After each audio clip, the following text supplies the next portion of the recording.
My dear listener, come with me once more, but this time leave behind the shimmering tales of silk and the enchanted scent of spices. I will take you to the place where those stories were truly written, in darkness and in cruelty. Imagine you are a worker in a caravanserai. Your day does not begin with the sunrise. It begins with the stench of animals in the stables. As you push those massive gates with your shoulders, the splinters biting into your palms and the long, mournful creak become the first notes of the day's bitter melody. When you see a cloud of dust on the horizon, what stirs inside you is not joy nor curiosity. It is survival. A new caravan means new work and perhaps a slightly better meal. First, the animals. You unload the camels, their mouths crusted with saliva and sand. Each chest that comes down from their backs does not carry the silks of China, but the weight of exhaustion onto your own shoulders. Then the people, Sogdian merchants with cunning eyes, Persian traders whose saddlebags jingle with Byzantine gold. On every face, the same marks, the dirt of the road, the weariness of the journey, and a deep distrust of everyone around them. When night falls,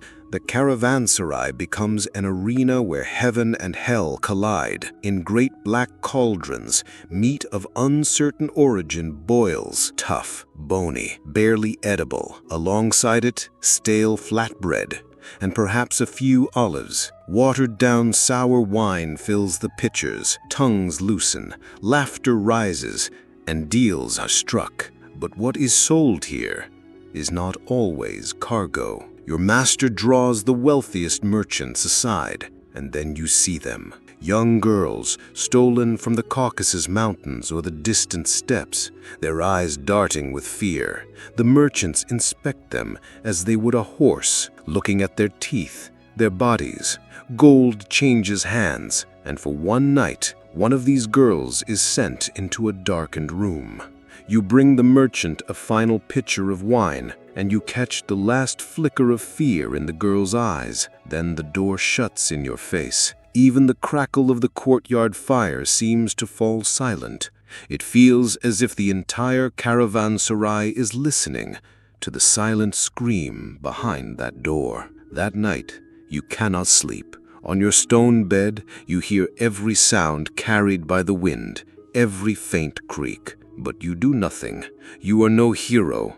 You are just another cog in this machine. And if you rebel, you will be the one crushed between its teeth.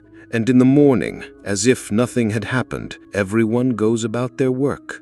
But then the door opens. The merchant steps out, still heavy with wine from the night before. And behind him, the girl appears. Her dress is wrinkled, her hair in disarray. But it is her eyes that terrify you the most. Empty, completely empty. As she passes, your eyes meet for just a moment. No plea for help, no spark of defiance. Only the abyss of someone whose soul has been stolen and replaced with nothing.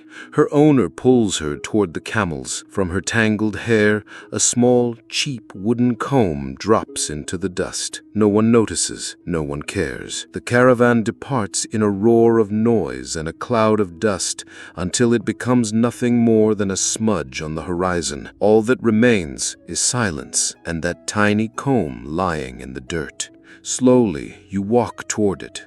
With your dirty, calloused fingers, you pick it up. It is so light, and yet the weight it places upon your soul is heavier than all the caravan's cargo. Now you know. The silk that arrives is paid for with the dimming of a human spirit. The sharp scent of spice hides the stench of stifled screams. My treasure is not a pouch of gold. It is this small, broken comb I keep hidden in my palm. It is the silent gravestone of a life lived in hell, and I am the keeper of this graveyard. If you have felt the weights of this story in your soul, tell us in the comments about what remains in that courtyard. An abandoned comb, an unspoken word, a fleeting glance. Because sometimes the deepest pain is hidden in the quietest moments, and sharing that silence may be the only greeting we can offer to the lost.